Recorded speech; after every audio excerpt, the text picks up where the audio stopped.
And welcome back to the final whistle, and today we're taking a lowdown into Ligue 1 French football. So I hope you all enjoyed this video. Don't forget, hit the subscribe button, hit the like button in the below. Let's get cracking. So I want to start by talking about Auxerre 1, Lorient 3. And I'm going to be talking a lot about Lorient, because what they're doing at the moment deserves a lot of credit. And I mean a lot of credit.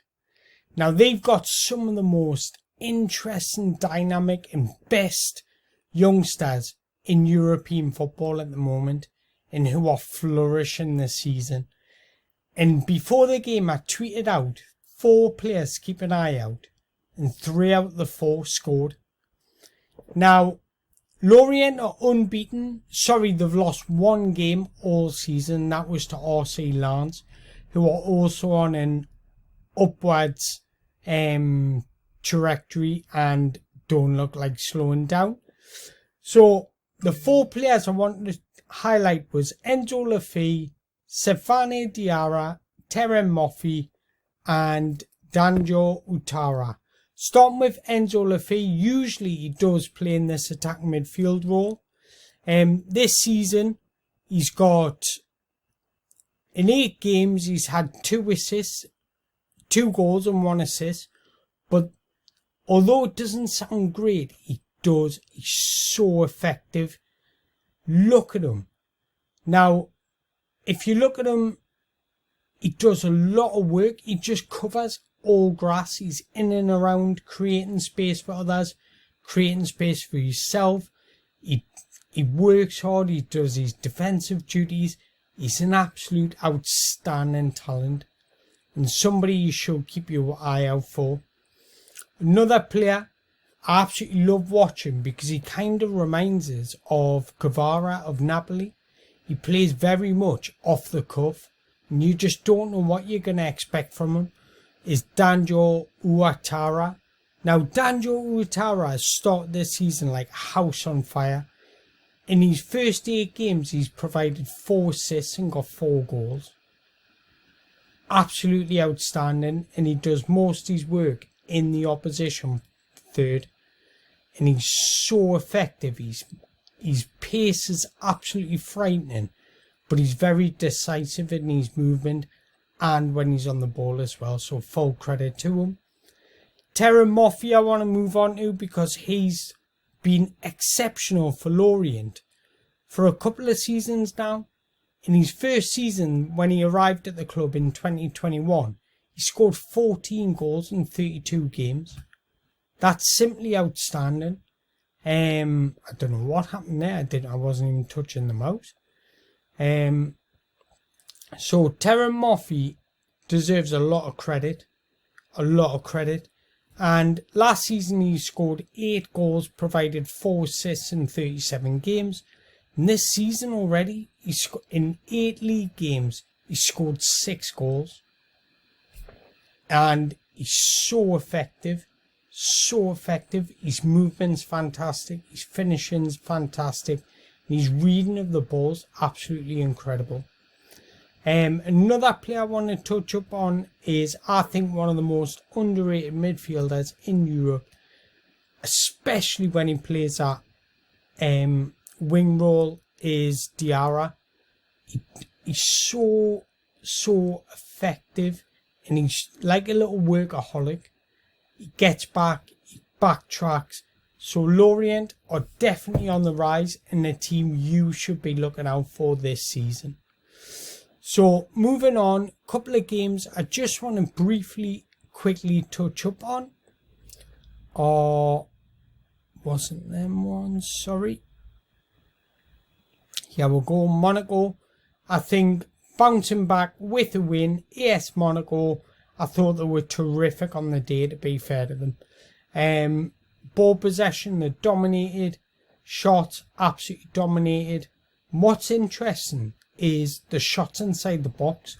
Very rarely do you see Monaco having a lot of shots inside the box, and they tend to do most outside the box. So full credit to them. 4 big chances created. And if you look at the tactical lineup, he stuck to his 4-4-2 formation. For me personally, they got it wrong in not starting the young, dynamic, exciting fullback Vanderson. 22 years old, Brazilian fullback, and he's absolutely outstanding. And I could see him going to Tottenham maybe at some point. Don't know why, I just think under Conte's system, you'll work tremendously. And another player I want to highlight is they've got 4 youngsters that I absolutely love. And that's Kulanushi, if I pronounce that right. Expect to see more of him in the future. He doesn't get a lot of game time at Monaco because he's only 19 years old. He's been playing in their under-19s and under-23 squad. So expect to see a lot of him in the future because he's an absolute diamond. Yusufu Fofana, one of the most underrated players in Ligue1. Matazo, very, very similar to Ochinari. Doesn't get much game time, but when he does, doesn't look out of place at all, and is a terrific young talent for the future. And Mo Kamara, terrific midfielder. I think he was just rested this game because he's played a lot of football since coming into Monaco.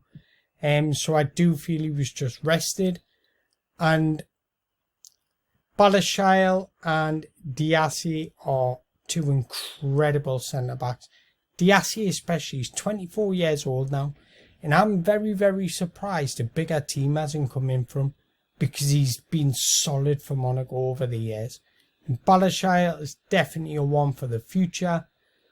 They've built a great core at Monaco. Buy in youth, develop in youth, and sell them on for the profit. They tend to do what a similar mindset to RB Salzburg, but on a bigger platform. So full credit to Monaco. Hopefully it continues.